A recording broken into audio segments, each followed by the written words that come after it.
लग रहा है इन बुराइयों को भौतिक जीवन से हट करके आध्यात्मिक जीवन लेना है। मन में गुस्सा आ रहा है, किसी को गाली देने की इच्छा हो रही है, किसी से झगड़ा करने की इच्छा हो रही है, ना भाई, हम तो समाज के सभ्य आदमी हैं, हमारे कोई शोभा नहीं देता।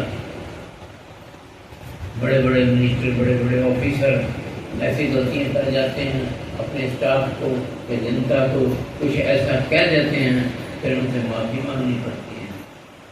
तो जितने भी ये वृत्तियाँ भगवान ने छोड़ रखी हैं अपने संसार चलाने के लिए, काम, क्रोध, लोभ, मोह, राग, द्वेष, निंदा, चुगली, जितनी भी वृत्ति है ना, इनसे अपने आप को बचा के रख रहा है। मन में कोई वेग आ गया ऐसा तो तुरंत उसको संभाल करके भगवान का संतोष भाव है, दया भाव है, क्षमा का भाव है, और जितने भी भाव उसके प्रतिपक्ष भावना के हैं वो लगा के अपने आप को शांत कर देना, आनंदित कर देना, खुश हो जाना, आनंदित हो करके बस अपने भगवान के उसी की स्थिति में बने रहना। में आसक्ति ना हो, भगवत अर्पण बुद्धि से किए जाए तो जीव कर्म बंधन से मुक्त हो जाए। गीता जी में आता है कर्म करो लेकिन फल की इच्छा न करो, अपना कर्तव्य समझ के करो, तो वो कर्म बंधेगा नहीं। तो कर्म पता नहीं कब पकड़ ले हमारे, कुछ पता नहीं किस जन्म में पकड़ ले, ये भी वो पता नहीं। तो जो भी हम कर्म करते हैं उसको भगवत अर्पण बुद्धि से करते हैं, तो वो कर्म फिर हमारे ऊपर उसका प्रभाव नहीं पड़ेगा। हम भगवान के ऊपर छोड़ के चलेंगे, सब गुरुदेव के ऊपर छोड़ के चलेंगे, तो फिर हम कर्म फल से मुक्त रहेंगे। जो मेरा प्रारब्ध में जो मिलना तो मिलना ही मिल रहा है, लेकिन अपनी तरफ से ये प्रश्न करे प्रभु जो कुछ भी है ये सब आपका है।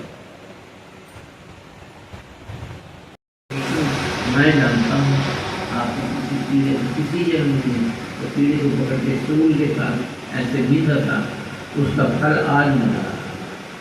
कहने का मतलब ये कर्म फल कहीं ना कहीं आके अपना रंग दिखाता है। इसलिए जो भी कर्म करे भगवान को सामने रखे, भगवान को सामने रखेंगे, अपने परोपकार की दृष्टि से करें और दूसरे के भले के लिए करें, तो ऐसा जब रखेंगे तो हम फ्री रहेंगे। एक व्यक्ति सन्यासी गुरु के पास आकर बोला कि बाबा बहुत गरीब है। एक व्यक्ति सन्यासी गुरु जी के पास आकर के बोला कि बाबा मैं बहुत गरीब हूँ, कुछ दो मेरे को। दे रहे थे नहीं, मेरे बस का नहीं है। जबरदस्ती बिठाने की कोशिश की तो भाग गया।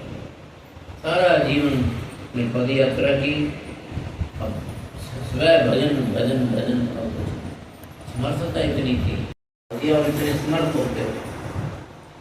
बहुत लोग इतने आते तो भाई मैंने क्या करना है, मैं तो रोटी मांग के खाने वाला हूँ, भगवान से पास मैं कोई चीज़ रखता नहीं, मेरे पास अब कुछ भी नहीं है।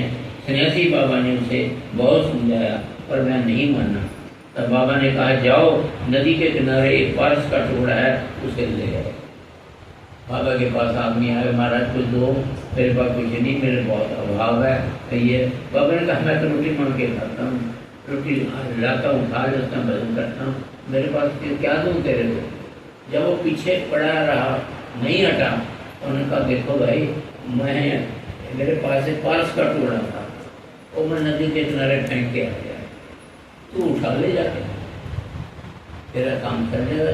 पारस से लोहा जो सोना बनता है उठा ले, जाओ नदी के किनारे पारस का टुकड़ा है उसे ले आओ।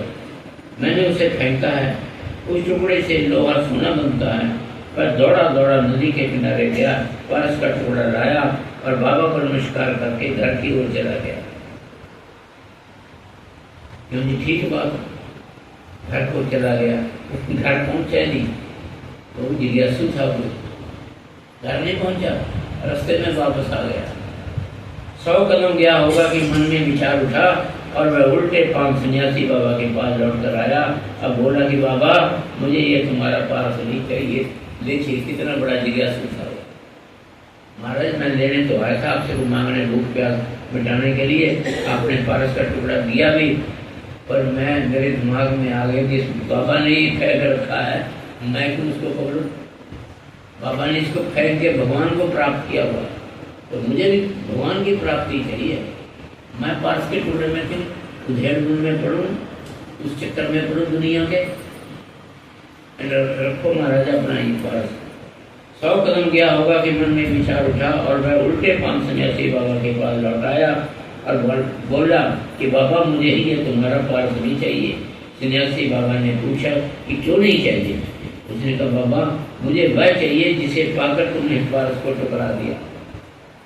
मुझे भी वही चाहिए जिसको पाकर के भगवान को पाकर के भगवान का अनुभव करके आपने वो पार्स का टुकड़ा फेंक दिया। आप भी तो सोना बना सकते थे इसका, आपने इसको फेंक दिया, भगवान को पा लिया, भगवान के पकड़ कर ली। मुझे तो वो चाहिए। भगवान सब कुछ दे देता है, बड़े भगवान भी बड़े चलाक हैं। क्या हमारे आगे बस खेलते रहो खेलते रहो खेलते रहो। जब जी अब ये पार्स का टुकड़ा हाथ में आ गया गरीब आदमी के हाथ में, उसने फेंक दिया था। मुझे जिस बाबा जो तेरे को चीज मिली है भगवान मिले है, मेरे को तो वो दो, मैं नहीं चाहता ये पार्स का टुकड़ा। जब ऐसी स्थिति आती फिर भगवान को आना पड़ता है।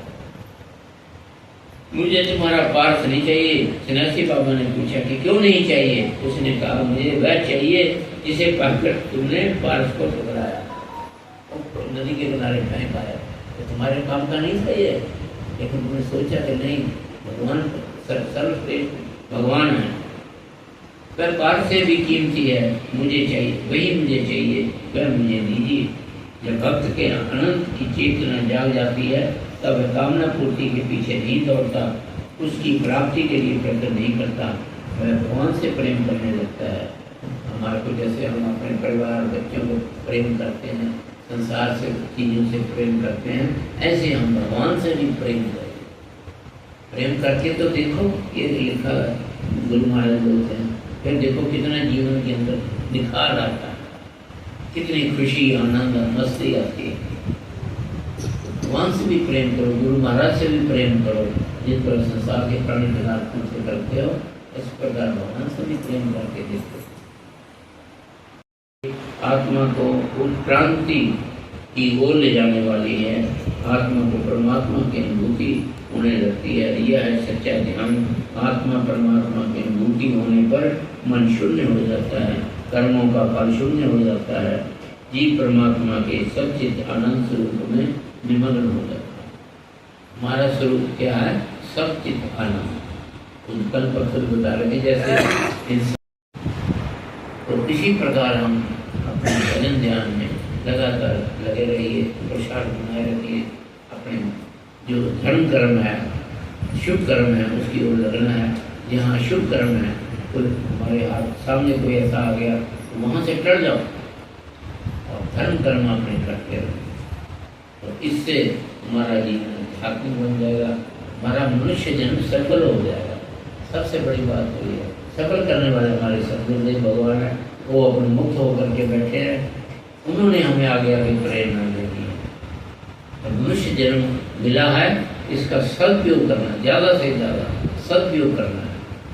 गीता कर्म नहीं छुड़ाती, गीता कहते कर्म करो लेकिन भगवान के लिए करो, अपने आगे आगे बढ़ते रहो, अध्यात्म मार्ग पे बढ़ते रहो, धर्म के मार्ग पे बढ़ते रहो। बस इससे आपका मनुष्य जन्म सफल हो जाएगा। अगला जन्म भी गारंटी है, ये मनुष्य का ही मिलेगा, गारंटी है। ये कीट पतंग पशु पक्षी जितने भी हैं इनको भी बारी मिलेगी, इनकी भी टर्न आएगी, लेकिन अपने समय पर आएगी। इस समय हमारी बारी आई हुई है, विशेष बुद्धि है हमारे पास, बोलने की शक्ति है, ये विशेषता है। नहीं, ये पशु पक्षियों में ये चीज़ें नहीं हैं। हम अपने कल्याण की भावना खुद पहचानते हैं और उसके अनुसार कर सकते हैं। विचार करें, जो कुछ भी सुनना है, जो काम की बात हो उसके ऊपर विचार करें, जीवन में ढालने का प्रयास करें। बोलो सद्गुरुदेव भगवान की जय।